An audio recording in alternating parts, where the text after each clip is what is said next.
A Justiça de Pernambuco decretou a prisão do policial militar que matou um mototaxista. Tudo porque não quis pagar o valor da corrida, sabe de quanto? R$7. O crime aconteceu no município de Camaragibe, no Grande Recife. As imagens mostram o momento em que o motociclista Tiago Fernandes Bezerra, de 23 anos, é morto a tiros por um policial militar. Pelas câmeras de segurança é possível ver como o crime aconteceu. O PM desce da moto, ele mostra a carteira e se nega a pagar pela corrida. Tiago desce e questiona o policial sobre o pagamento. Tiago pega no ombro do PM, que saca a arma e atira. E o disparo, a queima-roupa, foi fatal. De acordo com a polícia militar, o agente, que não teve o nome divulgado, entrou no condomínio onde mora, trocou de camisa e tentou fugir. Mas ele foi localizado por testemunhas e linchado. O policial foi socorrido para uma unidade hospitalar. Após a morte do motociclista, motoqueiros e colegas da vítima fizeram protestos em diversos pontos da cidade. A Polícia Militar de Pernambuco iniciou um processo administrativo que pode resultar na expulsão do agente da corporação. A Polícia Civil investiga o caso. No Recife, um médico em surto foi morto a tiros pela Polícia Militar dentro de um condomínio. O crime aconteceu neste prédio localizado na zona norte do Recife. O médico foi morto depois de tentar invadir o apartamento de duas mulheres. Segundo a polícia, o médico, identificado como Flávio Augusto de Oliveira Santiago, de 51 anos, estava em surto. Por volta das 5 horas da manhã, ele tentou utilizar o extintor de incêndio para invadir o apartamento das mulheres. Uma delas ligou para o irmão, que é policial militar. O agente foi até o local e disparou diversas vezes contra o médico. Familiares informaram à polícia que o homem sofria de esquizofrenia e depressão. Em notas, Polícia Civil e Militar de Pernambuco afirmaram que o caso foi registrado como tentativa de violação de domicílio e homicídio consumado e que o policial agiu em legítima defesa. Esta pessoa, que prefere não se identificar, conhecia o médico Flávio Augusto e conta que ele nunca tinha se envolvido em problemas no condomínio. Tranquilo ali, não tenho o que dizer dele não. Todo mundo ficou surpreso, então? Ficou. A maioria do condomínio ficou surpresa.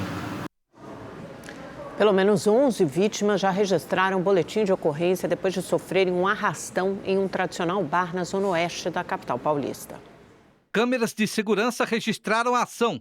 Segundo testemunhas, pelo menos 5 criminosos desceram de um veículo que parou em frente ao estabelecimento. Eles abordaram as vítimas em mesas na calçada e dentro do bar Rei das Batidas, fundado em 1970 no bairro do Butantã. O arrastão deixou os frequentadores em pânico. Alguns aparecem nas imagens se escondendo debaixo das mesas. Os bandidos chegaram a agredir alguns dos clientes com empurrões e coronhadas. É possível ver famílias com crianças tentando se proteger.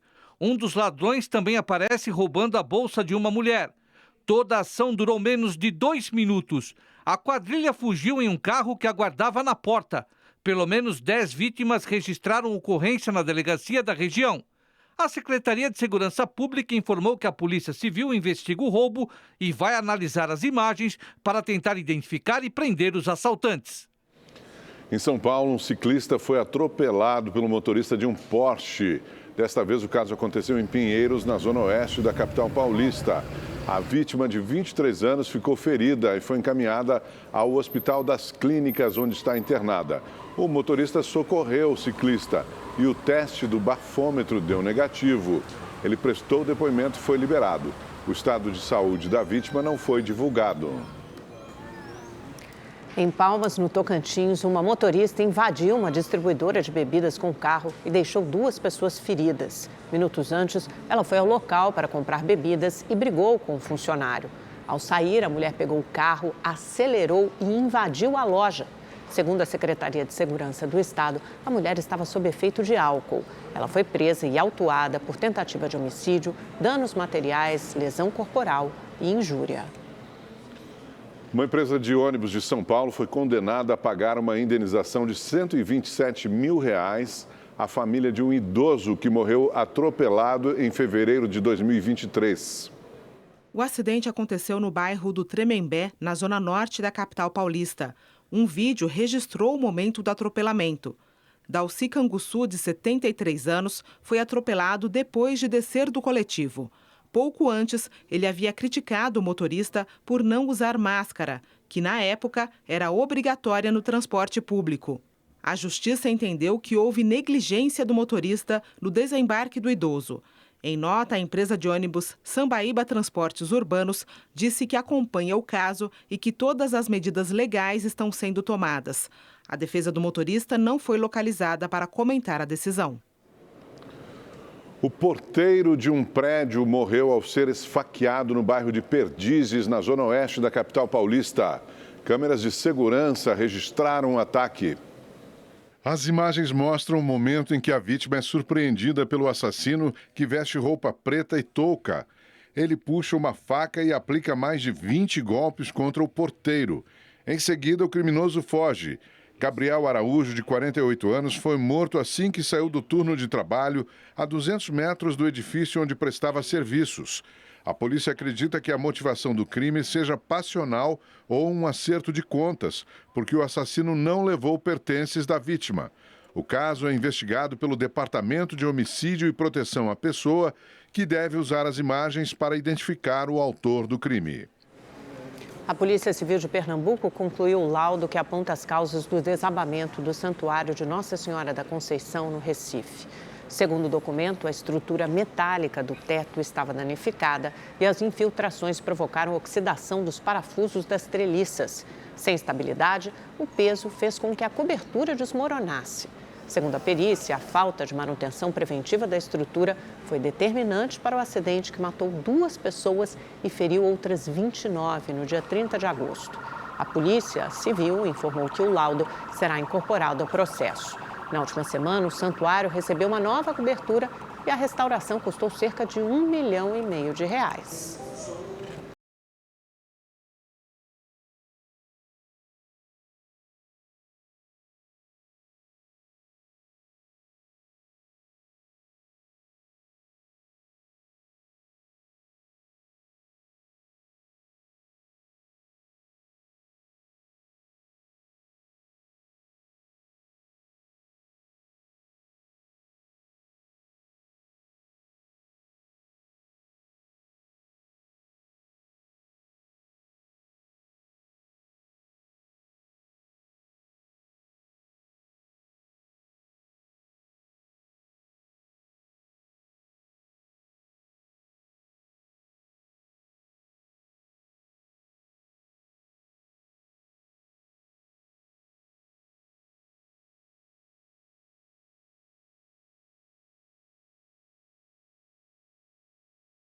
Um fotógrafo brasileiro está desaparecido em Paris há quase uma semana.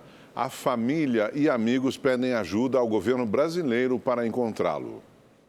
O mineiro Flávio de Castro Souza, de 36 anos, veio para Paris no começo de novembro para fotografar o casamento de amigos. A estadia em Paris terminaria na última terça-feira, dia 26, mas Flávio não voltou ao Brasil e desde aquela noite não teria falado com mais ninguém. Um dia antes de desaparecer, Flávio se encontrou com Alex, um amigo francês. Se despediram e o brasileiro disse que iria fazer a mala, pois viajaria no dia seguinte. Mas naquela noite, Flávio sofreu um acidente. Caiu no rio Sena e foi levado ao Hospital Georges Pompidou, com hipotermia, de onde teve alta ao meio-dia da terça-feira. Quando estava saindo aqui do hospital, Flávio mandou uma mensagem para um amigo francês, contou que tinha sofrido um acidente, mas estava bem. Em seguida, ele teria ido até a imobiliária, onde ele alugou o apartamento e pediu para ficar mais um dia no imóvel. Depois disso, Flávio teria voltado ao apartamento e, segundo Alex, mandou novas mensagens até às 19 horas. Flávio não falou com mais ninguém e não desembarcou no Brasil como estava previsto. Alex foi até o apartamento e o amigo não estava lá. Ele entrou em contato com a imobiliária, que também desconhece o paradeiro de Flávio. Quando ligaram para o celular dele, atendeu um homem francês. O rapaz explicou que o celular tinha sido encontrado neste vaso de plantas, em frente a um restaurante às margens do Sena. Rafael Basso, amigo do Flávio, que mora em Paris, reclama que eles não estão conseguindo muita informação da polícia francesa. Desde então, eles estão com a mala de Flávio e tentam abri-la com a polícia. Aqui na França tem uma questão de um respeito extremo à vida privada de cada um, então acho que mesmo assim seria difícil eles abrirem, mas o que ele falou é que se essa brigada tiver necessidade de ver a mala, de investigar o que tem na mala, eles vão pedir isso. Lucien Esteban, amigo e sócio de Flávio, que viajou a Paris com ele e retornou dias antes ao Brasil, faz um apelo às autoridades. E hoje o nosso maior pedido é justamente para as autoridades, para o governo brasileiro nos ajudar junto ao governo e às autoridades francesas, porque para a gente não faz muito sentido esse desaparecimento, ficando tudo para trás. O consulado brasileiro em Paris enviou uma nota dizendo que está em contato com a família e com as autoridades francesas. A insulina é essencial para a manutenção da vida e tem o papel de transformar a glicose em energia. Quem é diabético e não produz a insulina naturalmente não pode ficar sem o hormônio na versão medicamentosa. Mas, infelizmente, falta insulina em várias regiões do país. O repórter Rodrigo Cabral visitou uma família que está passando por esse drama. O pai de Eric teve muita dificuldade para conseguir insulina para o filho nos últimos meses. Ele costuma pegar o medicamento em postos de saúde de Betim, na Grande BH. Saio do serviço, vou lá, tiro o tempo para ir lá atrás do medicamento dele. Eles falam que não tem. Eu falo, tem prazo de vir? Ninguém responde mais nada. O menino foi diagnosticado com diabetes tipo 1 aos 2 anos de idade. Para controlar a glicemia, precisa medir o nível de açúcar no sangue várias vezes ao dia. Com base nos resultados, ele aplica as doses de insulina, medicamento indispensável. Tipo, mais de 200, tem que aplicar insulina, mas se tiver baixa, tem que se alimentar. A família conta com a ajuda de outras pessoas para garantir as doses necessárias. Mas o fantasma da falta de insulina é uma preocupação constante, porque as consequências são graves. Se não achar, tem que comprar. Elas custam mais ou menos em média de R$80 e mesmo para comprar não está achando. A insulina está em falta também nas farmácias. Na região metropolitana de Belo Horizonte, a geladeira que armazena o medicamento está vazia. A última remessa foi recebida há 3 meses. Que a gente tem farmácia popular e a gente libera a insulina de graça para o cliente. Então, a gente está tendo muita procura, muita perda de venda de insulina. O cenário é o mesmo no Rio de Janeiro e em outras cidades do país. O desabastecimento é específico do produto da farmacêutica dinamarquesa Novo Nordisk e já era previsto desde junho, quando o Conselho de Farmácias emitiu um comunicado informando a falta de insumos para a produção. O Ministério da Saúde afirma que o fornecimento de insulina pelo SUS está regular. Já a Secretaria de Saúde de Minas Gerais disse que o governo federal adquiriu um novo lote de alguns tipos de insulina para dar conta da demanda até dezembro, mas não há detalhes do cronograma de distribuição do medicamento. Você vai atrás do medicamento, não tem, você vai para comprar, fala que não tem, aí o que você vai fazer? E eu que já vi ele passar mal várias vezes, eu fico sem chão, né? A Nestlé informou o recolhimento voluntário de lotes da linha Meu Primeiro Lanchinho, da marca Mucilon.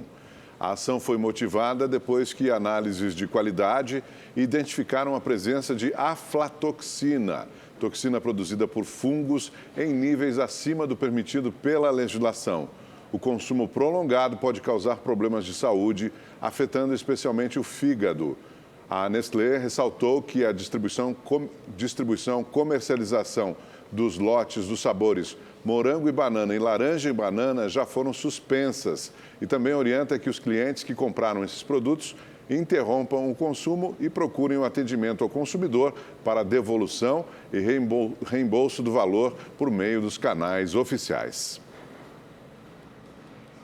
Um temporal provocou estragos no Rio Grande do Sul. Mais de 400 mil pessoas ficaram sem energia elétrica.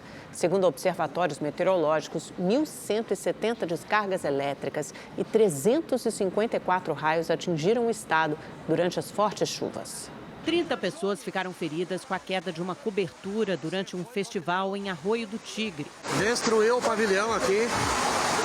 A cidade é uma das 35 que registraram problemas causados por fortes chuvas durante a noite de ontem e a madrugada de hoje. Em Camaquã, clientes e funcionários de um posto de combustíveis registraram uma chuva de granizo. Em Carazinho, a chuva provocou destelhamentos em 50 imóveis. Cara, coisa de terror mesmo, olha. Em Porto Alegre, ruas foram inundadas. Estourou a rua da Giovana aqui. Moradores registraram a água da chuva invadindo um prédio, cena que se repetiu em outras regiões da capital. O Igor Silveira nos traz a previsão do tempo para todo o Brasil. Boa noite para você, Igor. Essa chuva continua no Rio Grande do Sul? Vamos lá. Amanhã ela perde força, mas eu explico agora para todo mundo. Boa noite para você, boa noite, Amanda. Boa noite para todo mundo. Olha, a chuva forte, ela perde força amanhã no Rio Grande do Sul e o sol aparece. Só tem previsão de chuva em pontos isolados no Paraná e em Santa Catarina. A frente fria avança para o sudeste. Aqui em São Paulo, amanhã as temperaturas já começam a cair e tem previsão de chuva em pontos isolados. A máxima amanhã não passa dos 22 graus. Na quarta-feira, 19, na quinta, 24 e na sexta-feira volta a subir, 31 de máxima. No Rio de Janeiro, o tempo fica encoberto, tem previsão de chuva em pontos isolados e os termômetros registram 32 graus amanhã. Belo Horizonte, 27 graus com previsão de chuva forte e Vitória no Espírito Santo, 35 de máxima. No Nordeste, o tempo segue quente e abafado em todo o litoral e também em grande parte do interior. Agora, na região norte, a chuva começa a perder força, mas ainda cai principalmente no período da tarde. No centro-oeste, a chuva continua mais forte e volumosa. Só que as temperaturas ainda continuam altas, viu? Olha, a máxima de 35 graus amanhã em Manaus e 34 graus em Cuiabá. Agora, durante todo o mês de dezembro, o tempo fica quente e abafado em praticamente todo o Brasil. Toda essa área que a gente vê em laranja aqui e amarelo é porque as temperaturas devem ficar acima da média. Os pontos em vermelho, a temperatura fica em excesso, bem quente durante todo o mês. Agora, quanto à chuva, durante o mês de dezembro, tem previsão de chuva forte acima da média em pontos da região norte, do centro-oeste e também do sudeste. A chuva é dentro do esperado nos pontos que a gente encontra aqui em cinza mais claro. Esse é o cenário do mês de dezembro, viu? Boa noite para todo mundo. Amanda, Augusto. Muito obrigada, Igor. Até amanhã, querido. A Defesa Civil Nacional comemora o sucesso do teste final da nova ferramenta de alerta para emergências em celulares. Moradores de Belo Horizonte compartilharam nas redes sociais o momento que receberam um alerta sonoro no meio da tarde de domingo. Os avisos foram enviados automaticamente para aparelhos com tecnologia 4G ou 5G, mesmo em modo silencioso e sem cadastro prévio. Durante o teste, os telefones vibraram e emitiram um sinal sonoro com duração de cerca de 10 segundos. Gente, esse alerta de hoje foi só um teste, viu? Pode ficar tranquilo. Mas essa daqui é o Defesa Civil Alerta, uma nova ferramenta para proteger você diante dos desastres naturais. O teste também foi realizado em 36 cidades do Rio Grande do Sul. A ação, informada pela Defesa Civil, foi considerada um sucesso. Agora a ferramenta será ativada nos estados do Sul e Sudeste a partir da próxima quarta-feira, com a expectativa de atender 113 milhões de pessoas. O alerta de teste que foi enviado hoje foi um alerta extremo, onde o celular toca várias vezes e bloqueia todas as atividades que estiverem acontecendo ali. A situação do envio extremo é porque a necessidade de evacuação é muito rápida. O objetivo é complementar os outros sistemas de emergência já existentes. É uma tecnologia mais desenvolvida, né?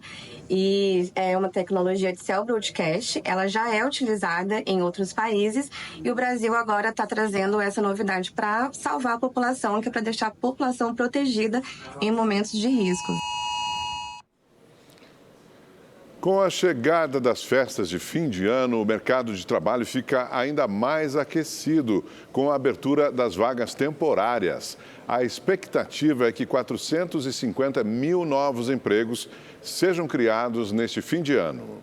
Aos 52 anos de idade e com 36 de profissão, Robson ficou desempregado.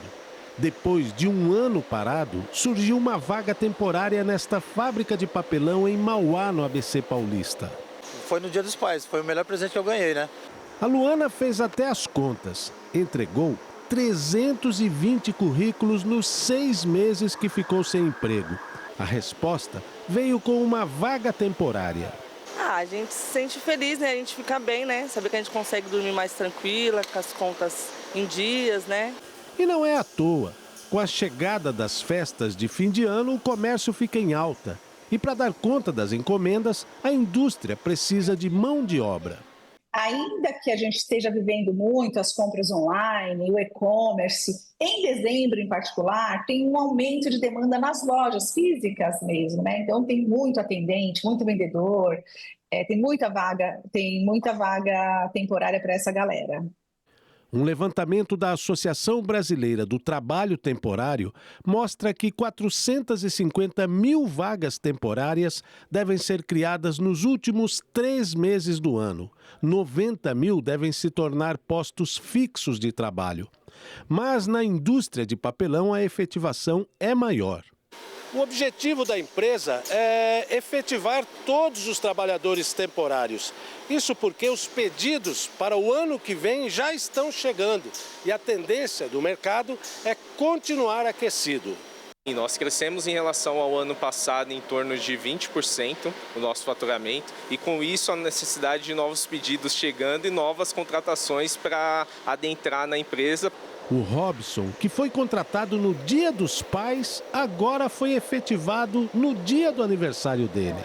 A importância é ter uma renda fixa, né? Eu sei que daqui para frente eu vou me esforçar bastante e crescer, né? Futuramente aqui nessa empresa. Já a Luana só pensa em como vai ser o Natal em família.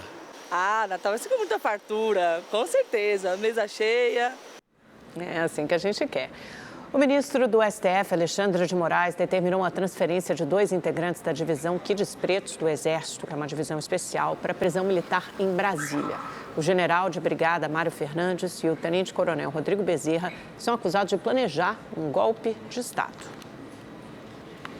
O ministro Dias Toffoli, do Supremo Tribunal Federal, extinguiu as punições dos brasileiros denunciados por hostilizar o ministro Alexandre de Moraes no aeroporto de Roma, na Itália, em julho do ano passado.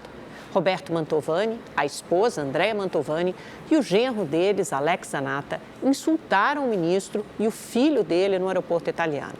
Na semana passada, eles apresentaram um pedido de retratação, que é, na verdade, quando o acusado admite o crime e pede desculpas. Dias Toffoli aceitou o pedido e determinou o arquivamento do caso. O ministro Flávio Dino, do Supremo Tribunal Federal, decidiu nesta segunda-feira permitir o retorno do pagamento das emendas parlamentares. O ministro impôs condições para a liberação dos recursos. A decisão ocorre uma semana depois do presidente Lula sancionar a lei aprovada no Congresso, que determina novas regras para as emendas. Flávio Dino determinou que a Controladoria Geral da União continue monitorando os repasses das emendas parlamentares. A CGU vai produzir relatórios para garantir a transparência, ou seja, identificar quem destinou e quem recebeu o dinheiro público. Também deve fiscalizar como e quando o recurso vai ser aplicado. Já a Polícia Federal vai auxiliar no processo de rastreabilidade, se a verba já foi aplicada, se ainda está em processo de licitação ou se por acaso foi desviada. As emendas deverão seguir os critérios do arcabouço fiscal e não poderão crescer mais do que as despesas discricionárias do Executivo e nem crescer acima do limite imposto pela meta fiscal. Na decisão, o ministro faz críticas à falta de transparência na execução das emendas e diz que é precoce afirmar que houve ou que há crimes em razão da esdrúxula situação constatada, mas que jamais houve tamanho desarranjo institucional com tanto dinheiro público em tão poucos anos. Com efeito, somadas as emendas parlamentares entre 2019 e 2024, chegamos ao montante pago de 186 bilhões de reais. As emendas parlamentares são uma determinação dentro do orçamento feita por deputados e senadores para que recursos sejam gastos em obras e serviços, geralmente em suas bases eleitorais. O ministro Flávio Dino tinha suspendido os repasses em agosto, após entidades questionarem a falta de transparência. É que não havia comprovação do uso correto da verba. Segundo o ministro, essa falta de transparência poderia abrir margem para o desvio de dinheiro. Essas emendas são impositivas, ou seja, o governo é obrigado a executar. Com a decisão, Dino liberou os pagamentos das 3 categorias. As emendas individuais de transferência especial, também chamada de emendas PIX, verba da cota anual de cada parlamentar, que chega ao destino sem definição de como será aplicada. As emendas individuais com finalidade definida, também da cota parlamentar, mas com indicação de uso, e as emendas de bancadas estaduais, verba em que parlamentares de um mesmo estado decidem em conjunto para onde enviar o recurso. A decisão de Flávio Dino vai ser analisada pelo plenário da Suprema Corte. Os demais ministros podem confirmar a determinação ou propor novas mudanças. O julgamento começou às 6 da tarde de hoje, em plenário virtual, quando os ministros registram o voto no sistema sem discussão, e termina à meia-noite de amanhã. Agora os parlamentares sabem quais são os critérios dessas emendas. Primeiro, transparência. Segundo, uma rastreabilidade, ou seja, compreender de onde vem o dinheiro, para onde vai e quais são as consequências, especialmente no campo das políticas públicas como saúde, como educação, como segurança e como mobilidade. Isso facilita muito a vida do governo e também a vida dos parlamentares daquele grande grupo chamado Centrão, que é quem gerencia a maior parte dessas emendas parlamentares. E sobre essa votação em plenário virtual, a qual a nossa reportagem se referiu, já há uma maioria para confirmar a decisão do ministro Flávio Dino, que impõe regras mais duras para a liberação das emendas parlamentares, como, por exemplo, você nominar quem é o autor da emenda de comissão. Só que isso pode gerar uma repercussão política negativa para o governo no Congresso. Afinal de contas, os parlamentares agora estão às voltas para aprovar o pacote fiscal também duro imposto pelo governo até o final do ano. E eles não estão nada satisfeitos em terem que cumprir novas exigências para terem as emendas parlamentares liberadas. Os anúncios dos cortes de gastos do governo continuam gerando reação do mercado financeiro. O dólar disparou mais uma vez e fechou o dia cotado a R$ 6,06, novo recorde nominal. Já o Ibovespa, o principal índice da Bolsa Brasileira, finalizou a sessão desta segunda-feira em queda de 0,34%, mas acima dos 125 mil pontos. O Banco Nacional de Desenvolvimento Econômico e Social aprovou o financiamento de 200 milhões para a Embraer desenvolver o protótipo e realizar testes com o chamado carro voador, uma aeronave 100% elétrica que decola e pousa verticalmente. O anúncio foi feito pelo banco nesta segunda-feira. O projeto não usa combustível fóssil e, por isso, é tratado como uma tecnologia verde e pode contribuir com a transição energética para uma economia de baixo carbono. A Justiça de São Paulo deu um prazo de 15 dias para que a Enel apresente documentos que esclareçam as falhas na distribuição de energia elétrica no estado. As quedas de luz passaram a ser mais frequentes desde novembro. A decisão, que tem caráter provisório, atende a um pedido do governo de São Paulo. Hoje é o Dia Nacional do Samba. E no Rio de Janeiro, berço do gênero musical que conquistou o país, foi lançado o projeto Rotas do Samba. O programa faz um tour especial que promete contar um pouco mais da história do ritmo, que é a cara do Brasil e que diz tanto sobre a nossa cultura e identidade.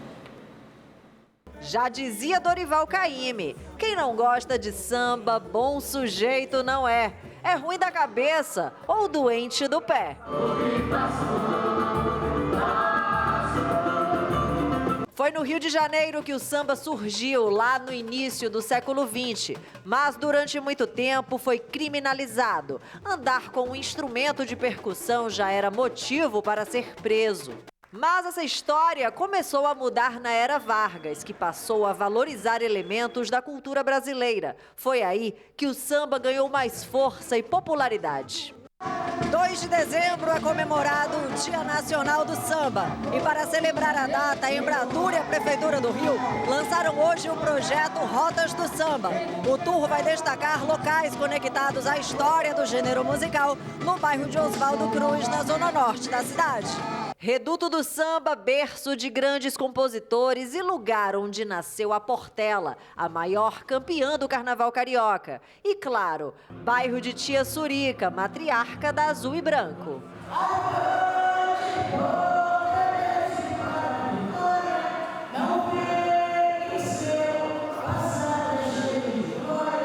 O samba ele começa na zona portuária do Rio de Janeiro, com a chegada dos povos escravizados, que trazem isso como cultura, o batuque como música, que vem da religião, né? E aí ele se espalha. O subúrbio, que é onde as pessoas que vieram marginalizadas começaram a fixar residência, ele que começou a espalhar o samba pelo Rio de Janeiro. Além da quadra da Portela, a Rota do Samba passa por outros lugares emblemáticos da região. São 10 pontos de visita, como a estação de trem de Oswaldo Cruz e a Praça Paulo da Portela, destino final do famoso Trem do Samba, que todo ano comemora a data em uma viagem pra lá de animada.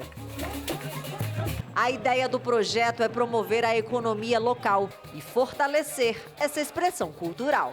A gente quer que um turista que entra no Rio de Janeiro para conhecer o Rio de Janeiro, ele saia de uma lógica turística que está só numa determinada região para saber que o samba tem o seu berço, que aqui tem guias formados, que podem levar na Casa do Candeia, no Paulo da Portela, saber que o Walt Disney esteve aqui ele criou o Zé Carioca. Tem histórias extraordinárias nesse berço do samba de tanta cultura. Isso aí, viva o samba, mais de 108 anos de samba no Brasil. Obrigado pela sua companhia nesta segunda-feira. Uma ótima noite para você. Uma ótima noite. Nos vemos amanhã a partir das 7h20. Até lá.